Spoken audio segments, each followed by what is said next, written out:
All right, everybody, we're gonna get started with our first candidate for this evening, John Clark. He's the candidate for House District 41, right? This is 41? 41. Yes, 41, Blaze.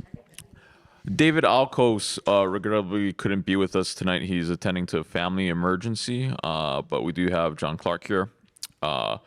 We've got some snacks over there on the side table, some water if you haven't gotten any. If you guys have any questions for the candidate, grab a postcard over there on the front table, and you can write your question down there. We've got some pens, I believe. Hand them to one of our staffers in a civil beat shirt, and they'll come around and collect those, and I'll ask the question of the candidate. We don't want you shouting them out because we're recording this event, and if you do that, it won't pick up your question. So that's why we're doing the postcards. But yeah, we'll get started. And John, you know, you've run a campaign before. I'm curious to know how you're approaching things differently this time around. Thank you, Blaze, and thank you to Civil Beat for providing this forum. A little bit differently this time. Last time everything was different. We were in the middle, we're coming on with the pandemic, but really just kind of focusing on what we can do for the community. I've been on the neighborhood board. This is my 10th year, so I've had some more time to really get to know and understand the community, understand their concerns, understand the changes that not only have happened, but the upcoming changes that are coming along. As far as running it a little bit differently, the first time we didn't do any flyers. The first time we didn't make it past the primary. I ran against Rita Cabanella during that first time, so I didn't make it to the general. This time, as you know, we'll be in the general election, so I'm looking forward to that. But really just kind of honing down our message and what I think that I personally can bring. And that's a vision for what I call my platform of education, economics, and the environment. As we know, in the Everplain, there's been an explosive growth of population and associated development. So there's many, many things other than just those top three. But in general, those three follow with several smaller but equally important topics under those main three umbrellas. Talk a little bit more about that. You know, this is one of the largest growing or fastest growing districts, fastest growing areas on Oahu. What do you think should be done to keep up with the traffic, with the infrastructure, with school overcrowding? Oh, that's a loaded question, Blaze, and in a good way. The population, when I last checked, 2010, I believe, was about 53,000. And I believe the 2023 estimates are right around 85,000. So that is a significant growth in population. Housing has grown, some development in the area. And we also have planned development in the area with the 400 acres that have recently been released from the Navy to the city and county of Honolulu. Traffic continues to be a challenge. When rail came about, there was some discussion about how much it would alleviate traffic, and I do appreciate how the planners of the rail said it probably won't release too much traffic and congestion. I think we need to do more. One of the things that I suggested on the neighborhood board was for the early morning traffic was actually running a direct route from deep in Eva all the way up to Kania to Schofield to ease some of that congestion that runs up Kania to the bases, the military bases up in Wahiawa.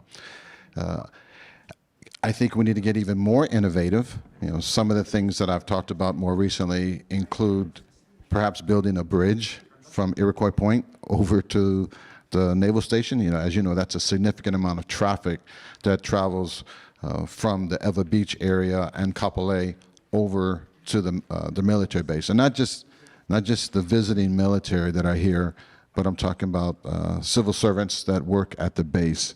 So, and you see it on days like this or on Monday when there'll be a significant decrease in the amount of traffic traveling from our area over to the bases. Because of the bases are closed for the day, there's significantly less traffic on the road.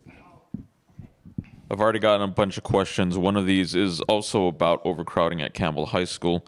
They want to know what you can do about that, and if there are any plans for another school in the area to sort of alleviate that. Yeah, so this has been something that's been going on for a while, and when I first learned about some of the challenges at the schools, including overcrowding and air conditioning, was a big issue for a long time before we jointly attacked that particular challenge for the area. The new high school for the area, there's some middle schools that are growing up. I think they're calling it East Kapolei. It's actually in Eva Beach, though. They're providing portables over at James Campbell, and there's been new buildings, but still the school is far beyond what it was initially designed for. There's over 3,000 students there.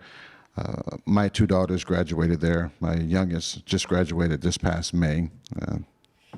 Got to say congratulations to her. She was the #1 valedictorian, so I'm pretty proud papa there.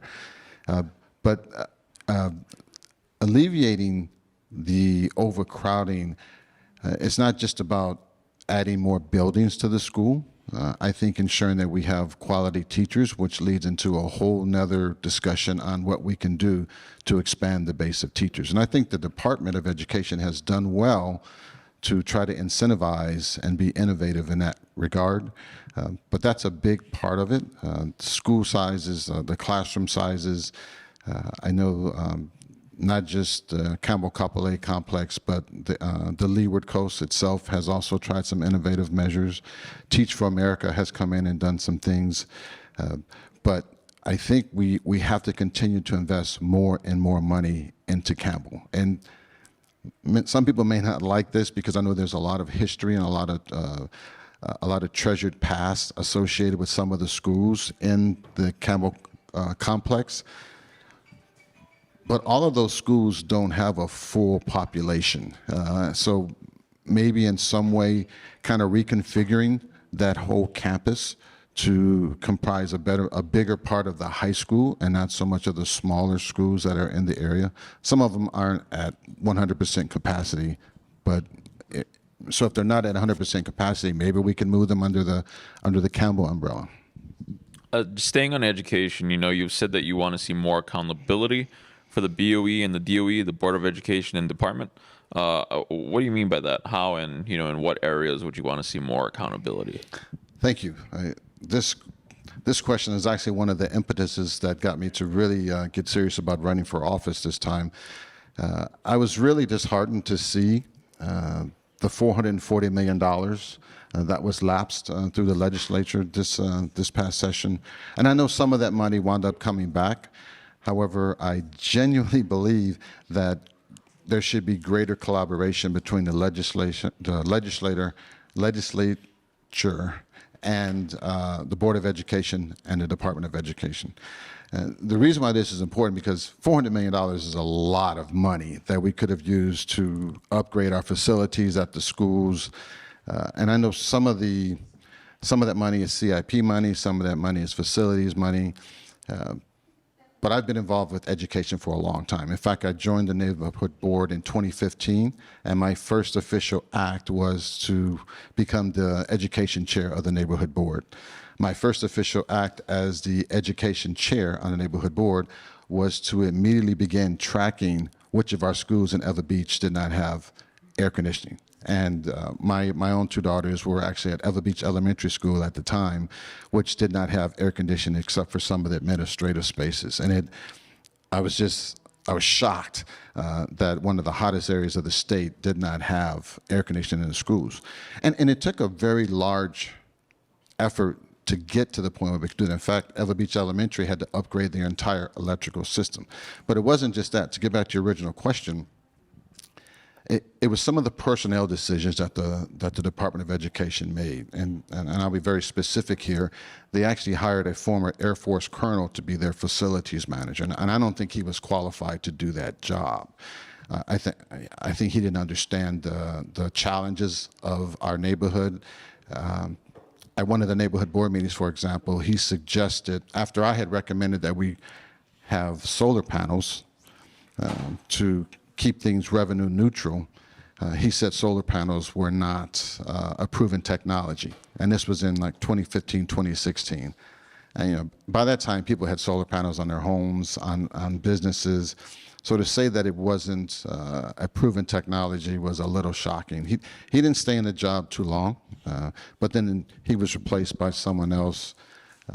And I just think that the ledge and the Department of Education and the Board of Education obviously need to be talking and be on the same page, because if $400 million goes by without being fully utilized and leveraged, we're missing out on a lot. If you were a legislator, how would you have handled both of those situations any differently? I would have established a consistent lines of communication specifically for CIP or capital improvement projects. We all know that our schools need quite a bit of assistance to get to where we want to be.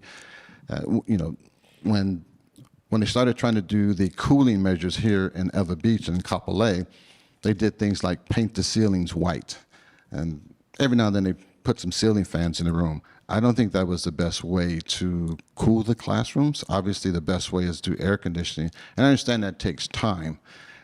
But keeping communication open, I have what I call the 3 C's: communication, collaboration, and coordination, C cubed. I think if we focus on the 3 entities, the DOE, the Board of Education, and the Ledge, and that includes the Senate Education Committee, keeping them plugged in and speaking with each other consistently. I don't know if it would be on a weekly basis or on a monthly basis, but tracking the available funds and seeing what we could do with it. If we have this much money and we only have this many projects, then we should be proactively going out and saying, hey, Eva Beach Elementary, what could you use another $5 million for? James Campbell High School, what could you use another $10 million for? This shouldn't be a surprise that all of a sudden, oh, we have $400 million, what should we do with it? This crowd's very interested in education. This is another education-related question. Do you believe civic education needs to be integrated in schools across the state? Why or why not? Absolutely, absolutely. As we've seen within the last, say, 5 to 10 years, the amount of rhetoric and propaganda that is in the media, social media, and let's face it, there's mostly adults in the room that are about my age, maybe a little younger. We didn't have these little computers in our hands when we grew up. Our children, our keiki, and our young adults for that matter, have unlimited access to information on the World Wide Web. Not only are they plugged in on, well, actually, they're not even on Facebook anymore. Apparently, Facebook is like an older person thing. They're doing the Snapchat and the IG, the Instagram, but they're being bombarded with these messages, and these messages are not necessarily factual or true. Whereas if we had a civics class, like I had when I was growing up, we would learn how the legislatures work, not just here, but elsewhere. We learn about, remember Schoolhouse Rock? I'm just a bill. Oh, I'm only a bill. I'm only a bill on Capitol Hill. There was a small part in there where they talked about lobbyists. Well, guess what? In Washington, D.C., lobbyists is a huge part of how bills get passed. So there's influence peddling. There's a lot of that goes on. I'm not sure how much goes on here, but we need to educate our youth about how things actually work, and not just in the negative, but how things could work in the positive. And I'm going to hit on this probably a little later, hopefully, that there's tremendous power in hope. And it's been proven that when you set your expectations for children, they will rise to those level of expectation. They did studies where they told children, okay, you're in the less performing class, so you're not going to do so well. When they were made up of the same population of students in another section, and then they told the other section, you're the smart students, you're going to do well. Well, guess what? The one set didn't do well, but the other set did well, despite they were all randomized students. I believe the same thing when it comes to our students. We need to expect high expectations of them. So I'm passionate about education, Blaze, so I might go for like 5 or 10 minutes at a time, so you may have to stop me. This next audience question, it's about your neighborhood board experience. You've been on it for a long time. They want to know, why did you stay on the Eva neighborhood board for so long, and what do you feel you accomplished there? I first came on the neighborhood board in 2015, and I've been blessed to be voted back on consecutively and consistently ever since. So I'm entering my 10th year. I stayed on it for a long time because I actually felt like I actually did some good. Working with our legislators, I'm not going to say like working behind the scenes pulling strings, but really being collaborative, speaking up, being the squeaky wheel, so to speak. When I worked with the previous complex area superintendent, Ms. Hardy Armstrong, she and I would talk before the meeting. We would talk after the meeting. I would let her know what my expectations were as the education chair. And one of the things that I really wanted to know was the state had this list of schools that were going to get air conditioning. I wanted to know where the Eva Plain schools were at on this list. Were they number 20? Were they number 15? It turns out they were in the top 8, but that top 8 fluctuated. Sometimes it was 5, 4, 3, 2, and I wanted to know when Campbell was going to be number 1, when Eva Beach Elementary was going to be number 1, when Alima Middle School was going to be number 1. So we carried that conversation forward. As time went on, I began to understand that, because when I first came on the Eva Neighborhood Board, I had a full head of hair. Let me just start there, okay? It's been a challenge. It's a very dynamic board, but we have a very passionate community who cares quite a bit about what goes on in our schools. So I stayed on the board because I was voted consistently back on the board, and I really do feel like we made a difference. We put in traffic calming measures. We worked collaboratively with our legislators, and we worked on behalf of the residents. So hopefully I didn't talk too long. Yeah. Oh, I want to follow up on one thing you mentioned, the squeaky wheel, and what I'm going to ask you might be related, but it might be a little bit different. I was on a panel a couple of weeks ago, and we were talking about how there's this notion in Hawaii that oftentimes the pig that sticks up gets hammered down. That there isn't, we don't often enough reward people who speak up and who speak out against things. Well, what do you think about that? That you kind of need to conform to get along in the political environment here. I've seen vestiges of that, and I understand it. I get it. It's I think part of the collective culture here sometimes, right? We all have to get along, and I sincerely believe that. In fact, there's a story that I often share about my wife and I. We are total opposites. She has all sisters and no brothers. I have all brothers and no sisters. I have high blood pressure. She's got low blood pressure. Of course, I like Coke. She likes that horrible tasting Pepsi. I could go on, but get this. She started out in college as a business major and got a degree in psychology. I started out as a psychology major and got a degree in business. So we're like complete opposites. But I love her more than anything in the world. We complement one another. And we, of course, being opposites, we don't agree on a lot of stuff. So it makes for a very interesting marriage. But we love each other. And I feel like in the Eva community that we love each other. We're very diverse. We're one of the most diverse communities on Oahu. And Hawaii, of course, is the most diverse state in the nation. But I believe if you feel strongly, if you feel passionately about something, that you should state it. You should not only state it, but you should reflect it. You should act on it. My daughters, if you called them up right now and said, "What's Daddy's #1 priority?" I guarantee you they would say safety, because they've been raised that safety is my #1 priority. All this other stuff will come, but I have to make sure that they're safe first of all. In our community, everybody has different priorities. But I think in general, we could all agree that education, economics, and the environment are somewhere near the top. When you look at Red Hill, when you look at the development, what's going on over in Kalealoa, there's many challenges, but I believe, Blaze, that those challenges are actually opportunities.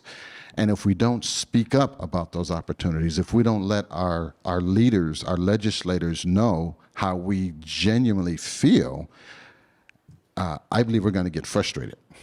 In fact, that's kind of how my wonderful wife became a super volunteer, and she put it back on me. When we first moved to Ocean Point, she I would come home from work and she would tell me about something that happened at Ever Beach Elementary that day. And I said, don't complain, get involved. I'd come home a couple of days later, or maybe a week later, a couple of weeks later, and she'd tell me something else happened. And of course, I had a long day at work, and I'd say, babe, don't complain, get involved. And boy, did she ever. She became like a super volunteer. She volunteered at all of the schools that our daughters had ever been in. As time went on, when I became frustrated, she put it back on me. We'd be talking over dinner or something. I'd say, can you believe this happened, or can you believe that happened? She just kind of looked at me and smiled and said, don't complain, get involved. So when you get involved, I believe you have to speak up about those things that matter most to you. You're running as a Democrat, in this district, and if you get elected, there's still a lot of Republican voters here, particularly on this side of the island. What would you do to bridge the gaps, within your own community? I believe that all perspectives matter, and despite the sort of acidic rhetoric that rests at the national level, I love the fact that here in Hawaii, as part of the state constitution, the spirit of aloha is embedded in the state constitution. Nowhere else in America do you find something like that. And as I often tell people, where can you find aloha? 100% of the time, you can find aloha where you give it.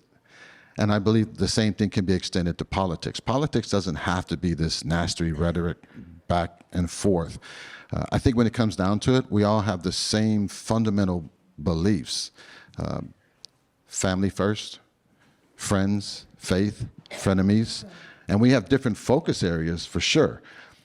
But family, friends, and faith. For me, frenemies are just as important, believe it or not, because frenemies help keep you grounded. When you have someone coming at you, you have to really believe in what you believe in, because people are going to come at you for your beliefs.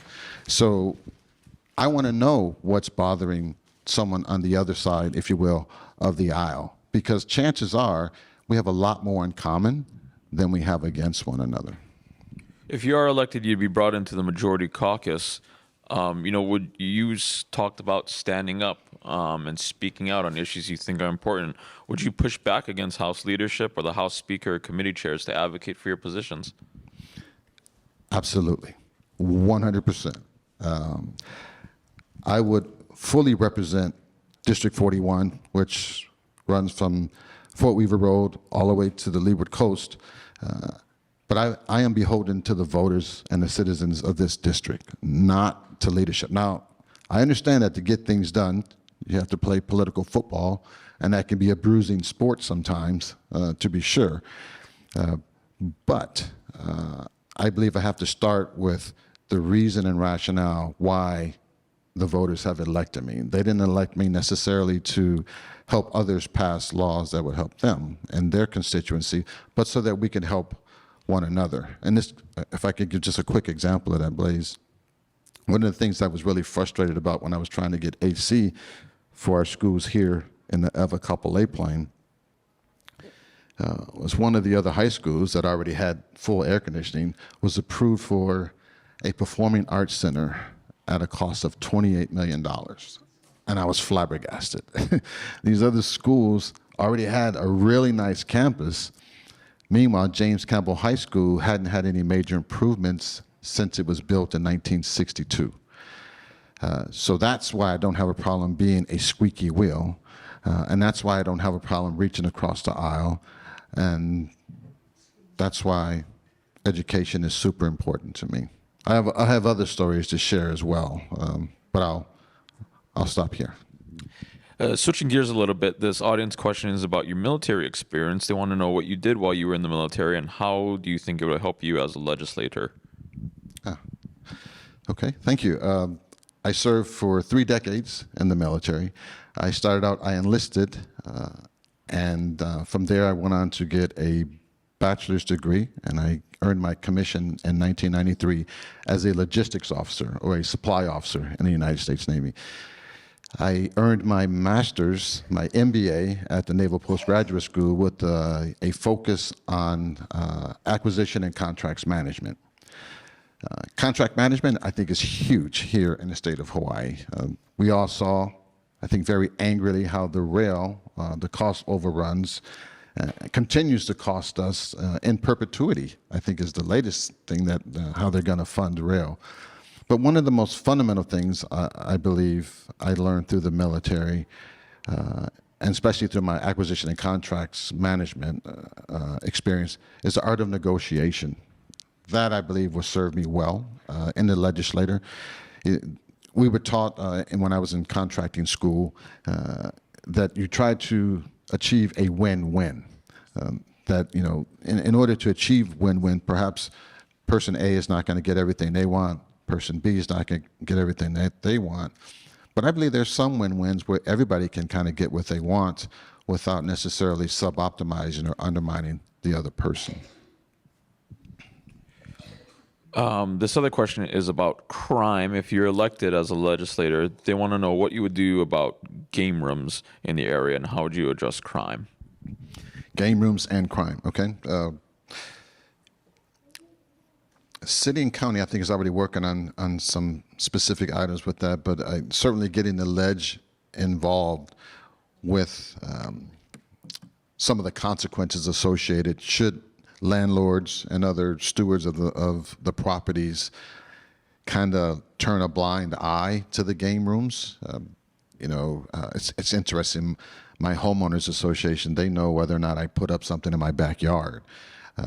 I think HPD is very challenged in this area because they are running a little thin. They don't have the entire force that they need or want, and if they don't have the force that they need or want, then we as a community don't have the force that we need or want. I think educating the community. There's different innovative ways that the ledge could do that to kind of let them know, hey, we need to help each other. What was the saying that we had after 9/11? If you see something, say something. I'm not sure if we market enough the ability to I use a street term, snitch. A lot of people say you shouldn't snitch on your neighbors, you shouldn't tell on your neighbors. But since we know that there's so much crime that's associated with these game rooms, we know that the game room itself is illegal. There's oftentimes drugs, other types of criminal activities, up into including murder that occurs at these game rooms. I think we need to take a focused approach to addressing those. Exactly how? I would take some thought, collaborating with other legislators and kind of figuring out what has worked, talking with the police department, finding out what hasn't worked, and then sort of focusing on efforts on paying that forward, what has worked. Speaking of crime, you wrote in your candidate survey response to us that in the military you worked with, quote, some straight up criminals. What was that all about? Oh, so in the military, it's a cross section of America, right? You get some people that come in that are great leaders, and I think everybody has the potential to be a great leader. I don't think people are necessarily born to be a great leader, but when you spent 3 decades working in the military, you kind of see trends sort of manifest themselves, and it was really kind of odd. We would have, and I say we, people that I worked with, but we have a great boss and then a horrible boss, and then a great boss and then a horrible boss, and a great boss. And to be honest, I learned an equal amount probably from each one. But that particular instance, what I'm talking about, I was a junior officer at the time, and I worked for a great boss. And in the Navy, we have something that we call sea daddies, and these are the gentlemen at the time. It was most of the leaders the senior leaders on ships were men, because I came in a long time ago before some of the aspects of the military were fully integrated. But I worked for a great guy. He mentored me. He let me know when I shouldn't have done what I had just done, but at the same time, he would pick me up and give me guidance on what I probably should do going forward. He wound up getting medevaced off the ship, and then someone came in to take his place. This person came in. When they came in, they asked me to do something that was, we'll say, not Pono. And I refused to do it, and I got a bad fitness report for it because it was political. And then actually sometime later, when the truth came out, he pretended like he didn't know what I was talking about when I brought up the fact that he directed me to do this. So on the ship, we always carried a little book in our pocket. So when he was in the middle of denying that he directed me to do this, I took the little book out of my pocket, I took an ink pen, and I said, okay, I just want to be clear. Before you finish your speech, I'm gonna write down exactly what you're saying now so I don't get confused. Because what he had said was, Blaze, is that, so when I told you to do that, you confused that by thinking that I told you to do this. And it would have left me hanging out to dry. So basically, I called this bluff and said, okay, if you want to play that game, I'm going to document everything that you say.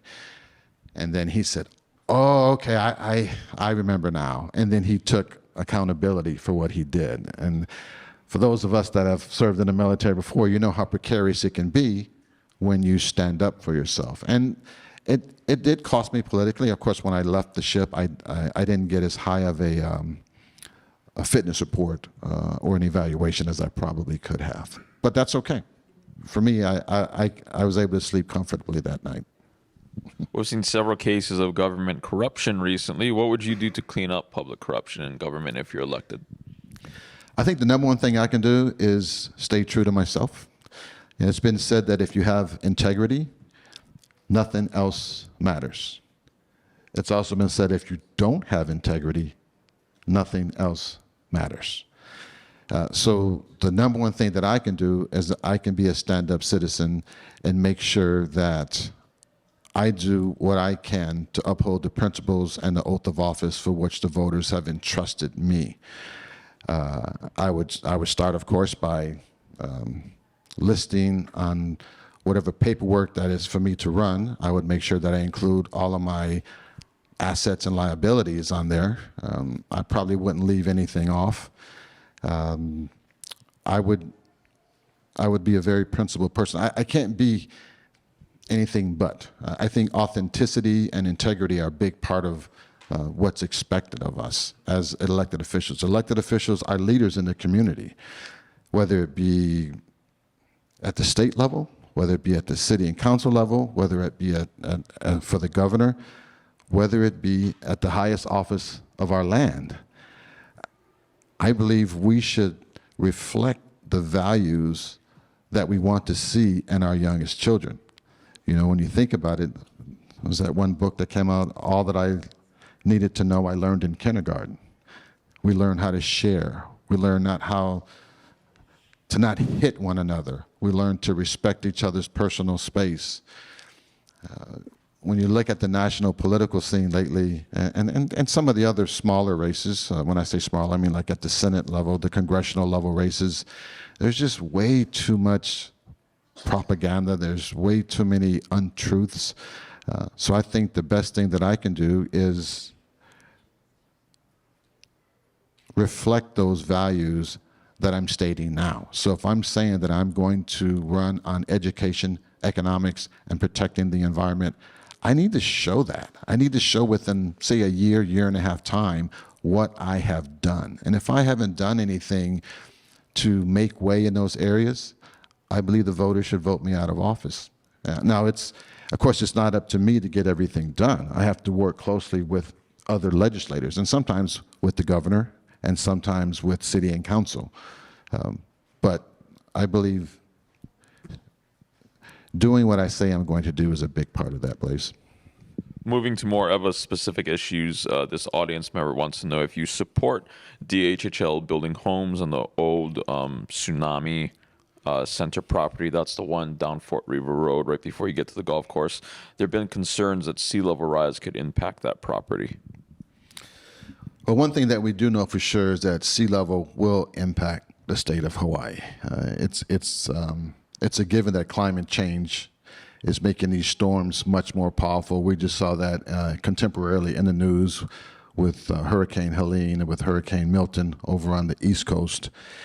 At the same time, you know, we're left with a conundrum here in Hawaii. let's face it, land is scarce, and you can't grow more land unless Madame Pele has her way, and we wind up creating. But even growing that land takes a while to become livable. So I think looking at the pros and cons, I believe that is an asset area that we could look into building. We'd have to look at building it the right way, perhaps building up a seawall or something to that effect. But it is usable land. I've seen the plans for that, by the way, and they've changed the design in a manner which would make the proposed housing, less affected by sea rise. They've sort of moved it around and then put some more of the ag land closer to where to the Mackay side.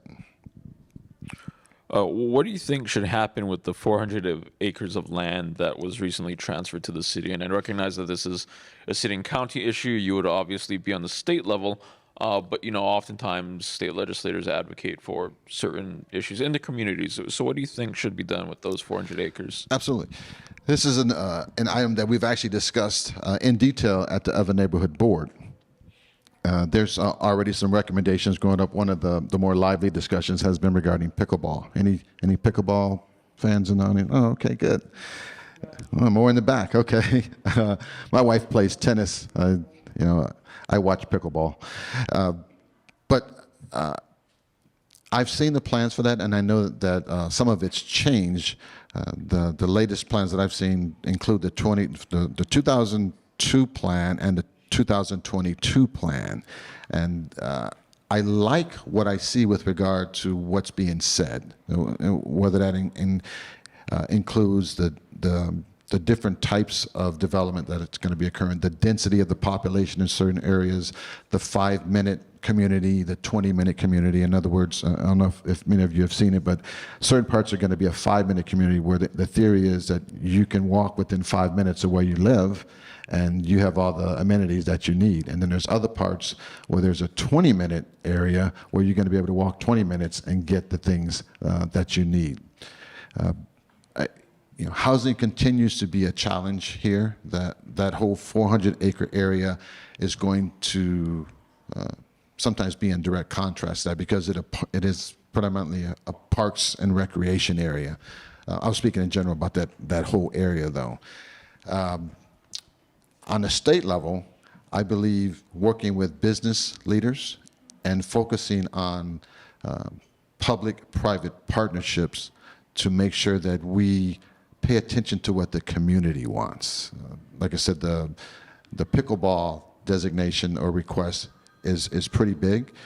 I think that's a big part of helping our community become a blue zone community. Making sure that people that want to ride bikes or people that want to run in the area or the other recreational aspects of it, that it really does stay recreational. From what I understand, there is going to be the Navy is going to retain certain parts of that, and that the community has requested that actually because they like the way the Navy has maintained some of those park areas like White Plains and some of those other areas, despite the fact that some of those areas have been turned over already. The Navy provides some cleanup and some security of that area. In lieu of term limits, you had suggested having an independent board grade how well elected officials have governed during their terms. I'm curious to know, what do you envision in that regard? Like, how would this board work? One of the challenges I believe we continue to see in the Everplain is active voter participation. When you compare the engaged voters on this side of the island, say for example, as opposed to those on the Diamond Head side of the island, there's a lot more voter engagement. I'm not so sure it's apathy that voters don't care, but sometimes many of us are not educated on the process. For example, I talked to many voters as I was out walking about. They didn't understand the difference between the primary and the general and how they flowed one into the other. I think the more we educate the general citizenry of how things work, I think the more attention they will pay to it. So part of that is marketing. I think if you think about it, if you've been an incumbent for 10, 15, 20 years, you're okay with the status quo. But I believe, some of the newcomers that come in, we want to show what we've done. I think some of the people that tend to stay in year out, they want to stay below the radar. But if we had an independent panel that came in and said, okay, this person said they were going to do these 10 things. How many have they done? Oh, they've done 2. This person said they were going to do 10 things. They've done 8. Ooh, well, that's interesting. Exactly how it would work, I think it could work something sort of along the lines of we have the neighborhood board and we have subcommittees and we have permitted interaction groups. We could set up a structure within the NCO office itself that puts a framework for people that want to volunteer, and we would make sure there would be no, active agendas. Nobody's trying to attack a candidate or bring a candidate or take a candidate down, but it would be strictly based upon what the candidates said they were going to do, what they are doing, and what they did. And then we could have the information posted on a website so all the voters could see it and make their own determination. Some stuff is going to be hard. Like education is a big thing for me, and there's certain things that I would like to happen in Eva and Couple A. I would like to see a swimming pool here. So, if I sit here right now and say, hey, I'm going to do my best to get a swimming pool for Eva, in a year and a half, am I realistically is there going to be a pool over maybe at a Sing Park? Probably not. But will I have put effort towards that? How many times will I be on the floor pushing that or opening up a resolution or putting a bill in place to get that? Will I have put some sort of effort towards that? And do I deserve, say, an A, B, C, or an F for my efforts? Your idea for stimulating the economy was to introduce more ecotourism. What does that mean to you, ecotourism, and what is that? So I first thought about this during the pandemic, and when much of what was going on in Hawaii was shut down. And my wife and I were driving past Aloha Stadium one day, and we saw all those rental cars. Anybody see all those rental cars during the pandemic?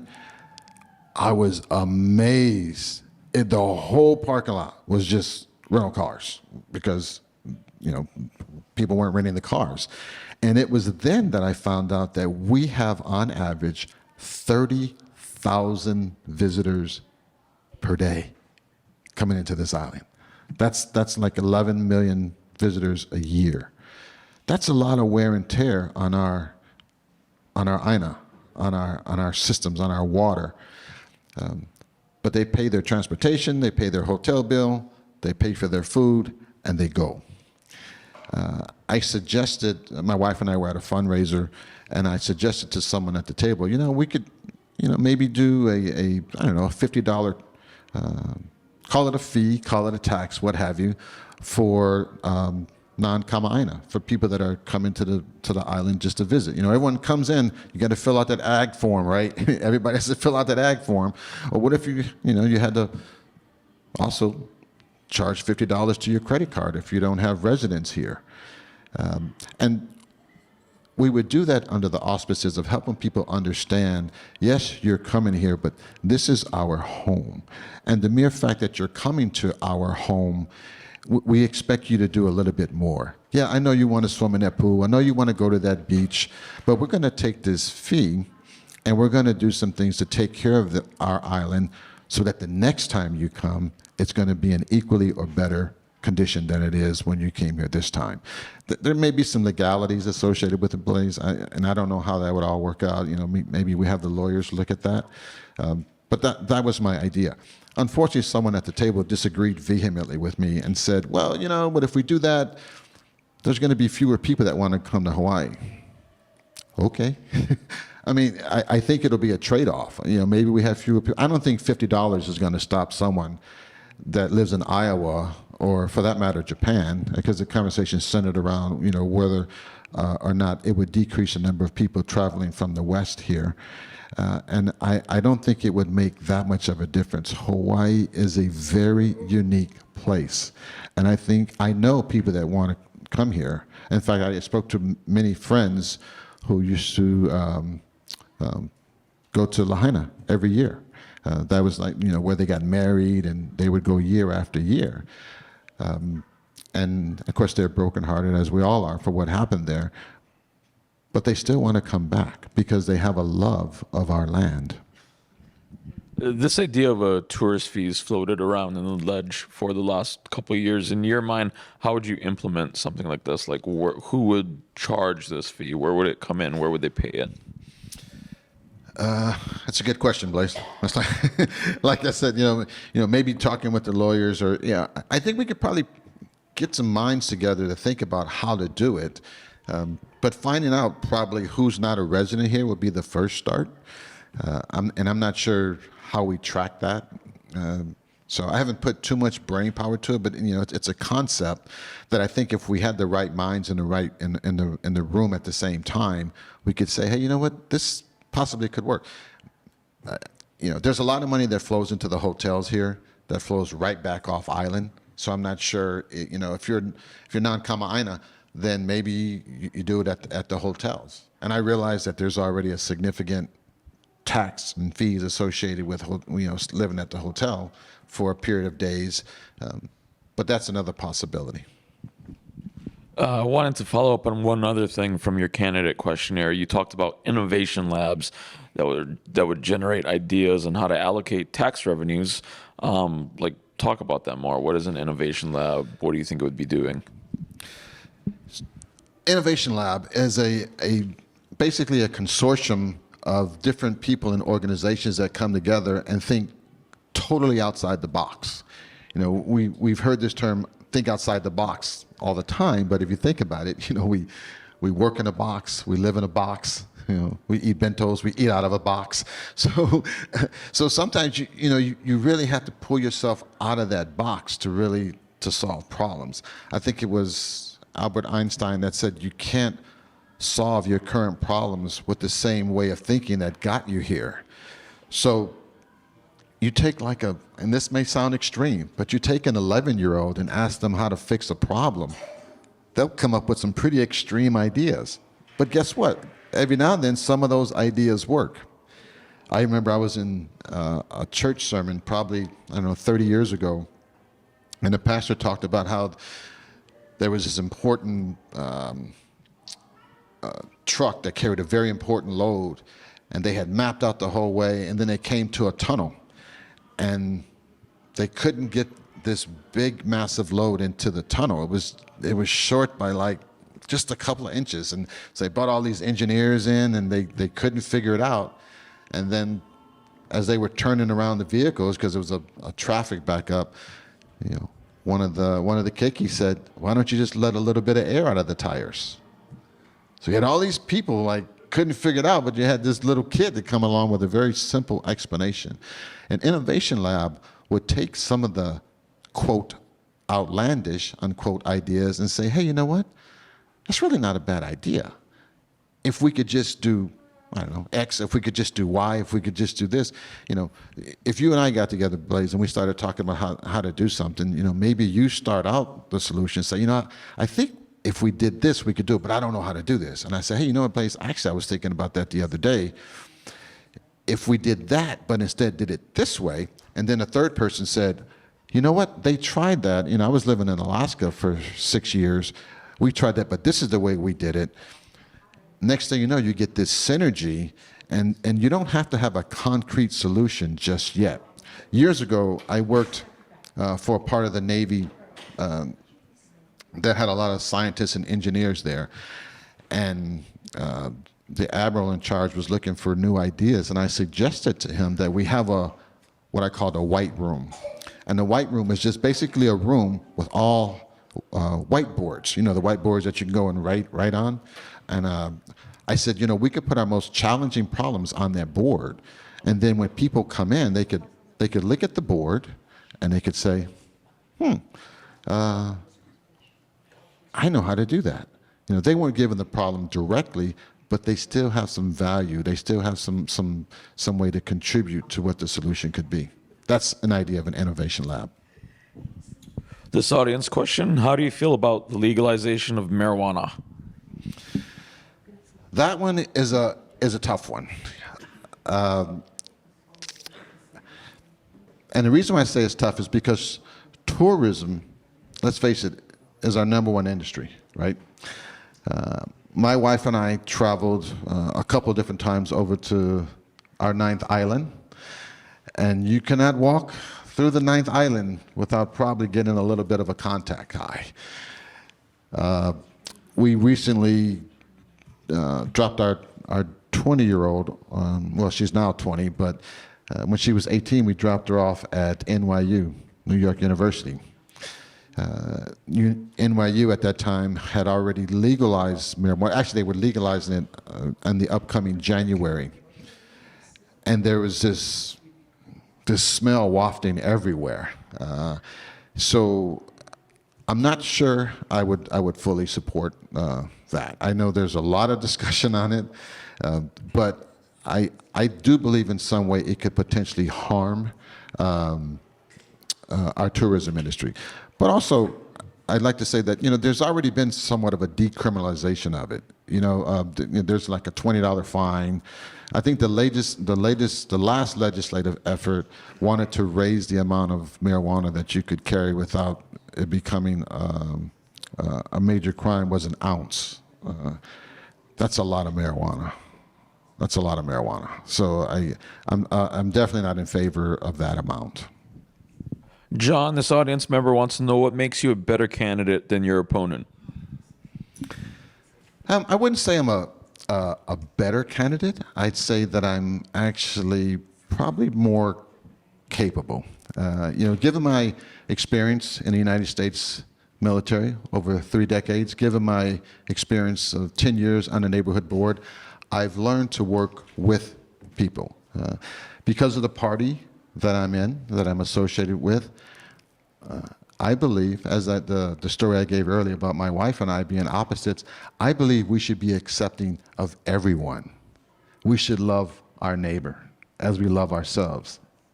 That is the second greatest commandment. I don't think we should be telling people who to love or who not to love, or who's accepted and who's not accepted.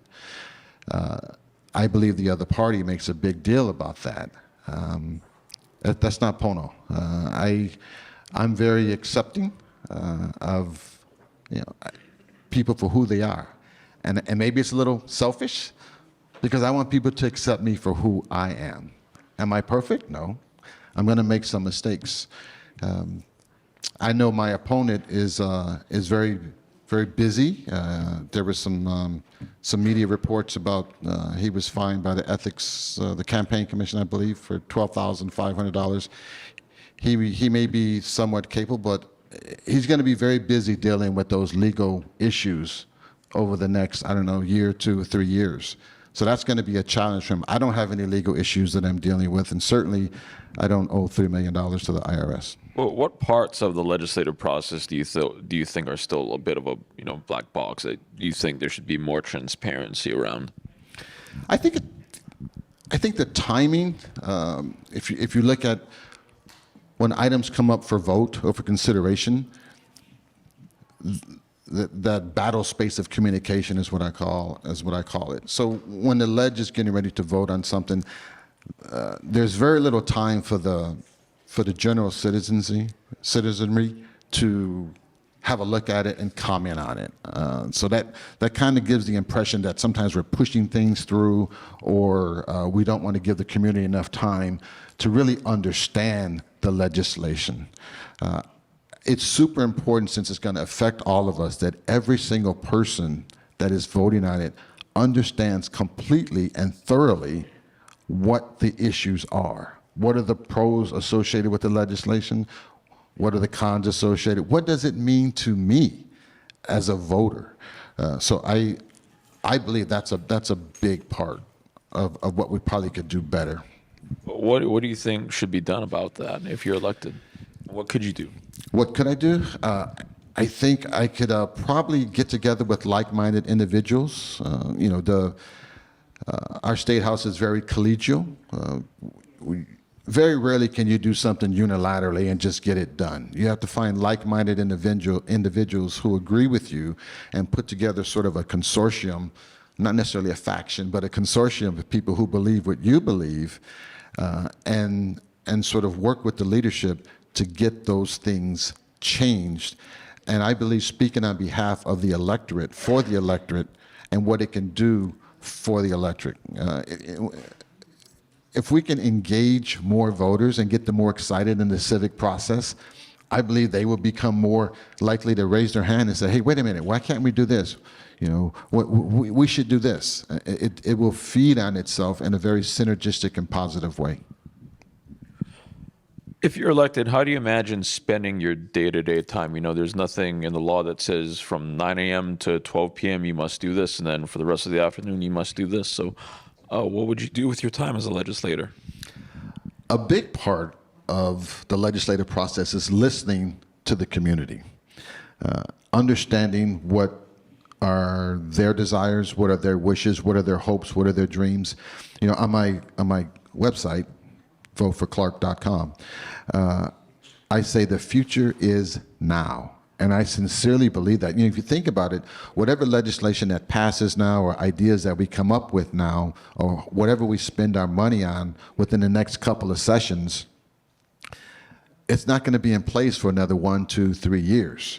But it's going to have a repercussive effect through the next couple of decades. So, and there's a finite number of resources. In other words, if we spend our money on this pen, then we can't spend it on this cup. So if I spend it on the pen, I can spend all my time writing for the next 5 years, but I can't spend all my time drinking. It's sort of the same concept. The choices that we make today are going to impact all of our futures tomorrow and the years subsequent to that. One last question for you, John. You know, a lot of times change at the legislature can come slowly, and getting bills and proposals passed oftentimes takes, you know, a number of sessions. What is one thing, if you're elected, what is one idea or one proposal you would introduce that could immediately improve the quality of life for residents of your district? Oh, that's a good question. I think I need a couple minutes to kind of meditate on that one, Blaze. I'd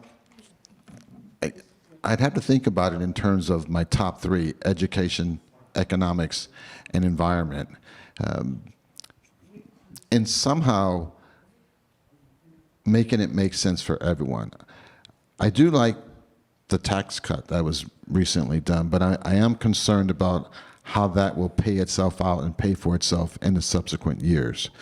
So finding a way to immediately ease the burden of the high cost of living here for our families, finding some way to do that.